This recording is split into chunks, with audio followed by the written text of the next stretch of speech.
Richard for arranging and sponsoring this meeting, because I think it's such an important issue which has been dragging on for decades. As someone who has not just constituents that have heritage in Kashmir, but as someone who was born in Kashmir, I have a very strong affinity to that region.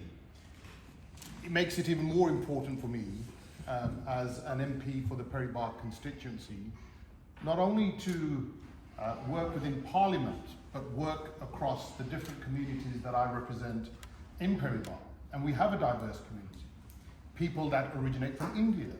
And I've been speaking to quite a number of friends that work historically with me within my profession.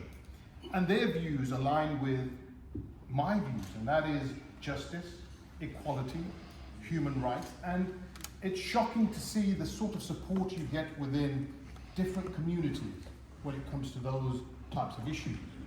And unfortunately, what we see in the modern day, topics that come to the top of the agenda are those that grab the headlines. And so, whilst I've always said that the atrocities faced by men, women and children in Kashmir, and especially we've seen how militarized that zone is in India-occupied Kashmir. The atrocities they face are probably no worse than the atrocities faced by, let's say, the Palestinians, except for the additional bombardment they get. But in terms of rape, torture, the political prisoners, all of that is almost, you can draw a parallel between what's happening there and in the Middle East and in other countries. And so I think it's an obligation, a moral obligation, a legal obligation for British parliamentarians to advocate when we see breaches of human rights, when we see the United Nations Security Council resolutions not being abided by. I mean, in Britain, we hold that mantle.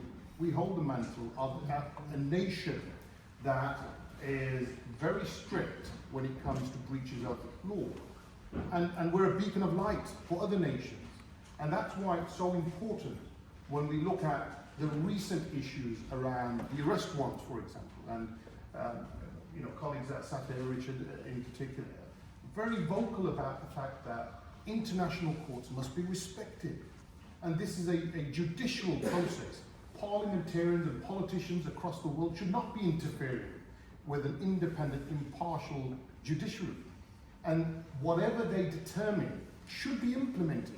It shouldn't be a matter of what is our economic tie with any particular nation. What are the ramifications for following international law?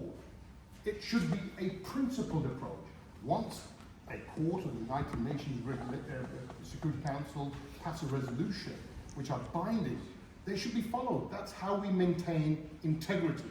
And so I once again thank Richard for sponsoring this meeting, but be rest assured that as parliamentarians we will do whatever we can, both here in Parliament, in the House of Lords, but also within our communities, because we need to keep this topic live until the people of Kashmir have that basic right that we all take for granted. Thank you very much.